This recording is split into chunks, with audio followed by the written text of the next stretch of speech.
So let's think how things could move forward. So what is this? What type of kind of pastry is this? What's the name of this pastry? Those who are from Bordeaux. It's called cannelli, right? So do we have anybody who is from Bordeaux here? Who is native here from Bordeaux? Nobody. Oh my goodness. Oh, Yvonne. Okay. Oh, sorry for that. Sorry for ignoring you. Yeah. So do people really like that pastry? It's a kind of one of the authentic pastries here in Bordeaux, right? Okay, good. So we already have a validation from a kind of a local that is kind of a specific pastry for here. So if you are a foodie like me, so when you start basically trying those things, so when you see the picture like this, you start to crave, right? So I want to go out after the panel and find good of these pastries and just try them, okay? So what part of my brain get activated?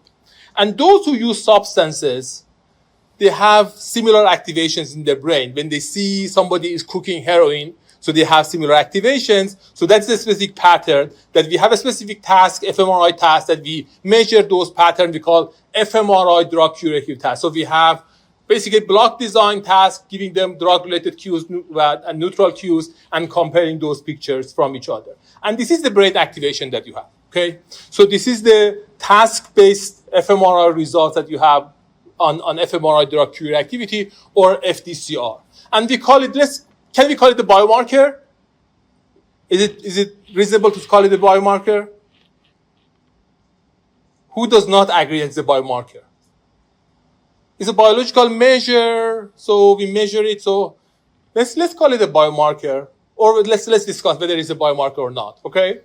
And whether it can be within the definition of what we call a biomarker or not, okay? So we evaluated the entire literature on using fMRI drug curativity.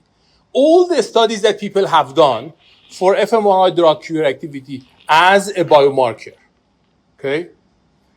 And included all those key figures in the field. How many studies do we have in the field? Any estimate? How many fMRI studies using that specific paradigm, fMRI drug curativity? And I should say a specific line. We know that there is no biomarker that FDA agrees in this specific field. So we'll discuss.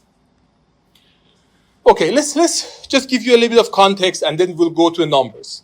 So when we talk about biomarker, we talk about a specific, let's say we are discussing about addiction, okay? And in addiction, we want to discuss about biomarkers in addiction, okay? So when we talk about somebody who started to have drug addiction, they for a period of time, they're healthy, they start using substances, I start to drink kind of Bordeaux kind of wine, I really enjoy doing that.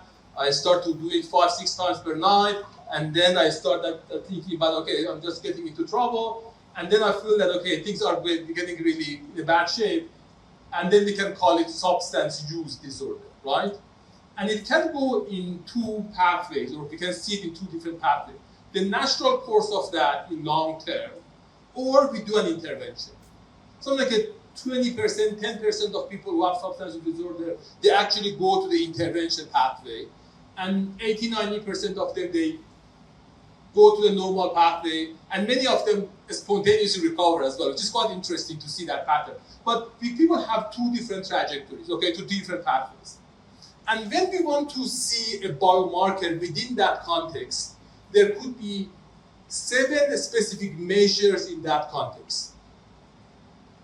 And FDA has a specific guideline, they call it BEST guideline, okay?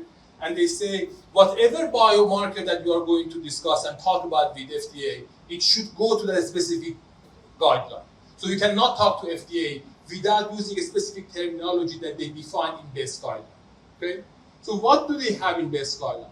They say that in BEST guideline, that specific pattern that you are talking about, it could be related to 7 different types of biomarkers. One is a prognostic biomarker. It says what is going to be the natural course, who is going to be successful, who is going to. What is the diagnostic biomarker? How we can differentiate between those who have substance use disorder and those who do not. Monitoring biomarker to see how things are moving forward over the time. susceptibility. If I start drinking alcohol, what would be my risk to get to alcohol disorder? Predictive biomarker, what can predict the outcome of my intervention?